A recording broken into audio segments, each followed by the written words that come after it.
আসসালামু আলাইকুম। কি রকম আছেন সবাই? আশা করি সবাই ভালো আছেন। আলহামদুলিল্লাহ আমিও খুব ভালো আছি। আমার বাড়িতে না একটা বিরাট লেবু গাছ আছে। ভাবলাম আপনাদের সাথে একটু শেয়ার করি লেবু গাছটার। এই যে লেবু গাছটা দেখছেন, এর আগের বার যখন লেবু টেবু হইলো তখন কিন্তু এরকম এত লেবু টেবু হইল না।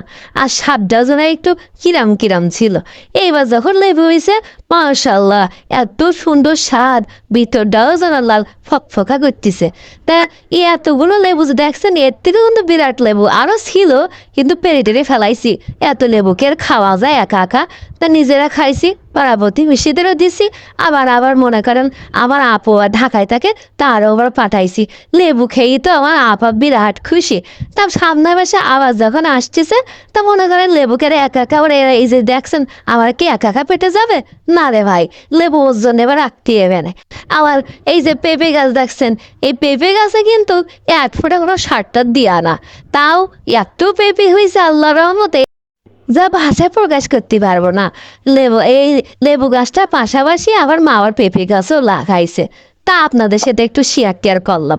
এই ফুল গাছটা আবার আমার বান্ধবী ভালোবেসে দিল। ফুল গাছটাতেও প্রথম প্রথম কোনো ফুল টুল হচ্ছিল না, তারপরে রোদি দিলাম, দেখলাম আল্লাহর রহমতে বেলা পুষ্টি পাচ্ছে, এবার ফুলটাও হয়েছে। আর মজার বিষয় হলো ফুলটার নামও জানে না। আপনারা জানলাম আমার একটু কমেন্টে জানাই দিয়েন, তাহলে আমি একটু জানতে পারবো না ফুলটার নাম কি। মারে বললাম, মা আমার ভীষণ লেবু খাতে ইচ্ছা করছে, তুমি একটা লেবু টেবু পেরে দাও। তা মা বাবা একটা লেবু পেরে দিল। তো এই দেখেন হচ্ছে আবার লেবু।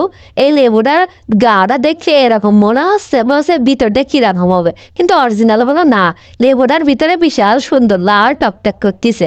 তা রান্নার সময় মারে একটু না তোলালে কি হয়? মার বললাম, মা আমার একটা লেবু টেবু মাখায় টাকায় দিবা, একটু খাবো। তা মা বলছে ঠিক আছে, যা একটা বাটি টাটি নিয়ে আয়, লেবুটা কেটে মাখায় টাকায় দিই। তা আমার মা আবার কেটে দিয়ে দেখেন পরিষ্কার টরিষ্কার করে দিয়ে কি সুন্দর করতেছে। ভিতরে কাটার ভিতরে দেখলে আপনারা নিজেরা দেখেন একটু অবাক হবেন, এত সুন্দর টকটকে কালার। তা এই হচ্ছে আমার লেবুর ভিতরের গাল কালারটা দেখেন। অনেক মিষ্টি বলো।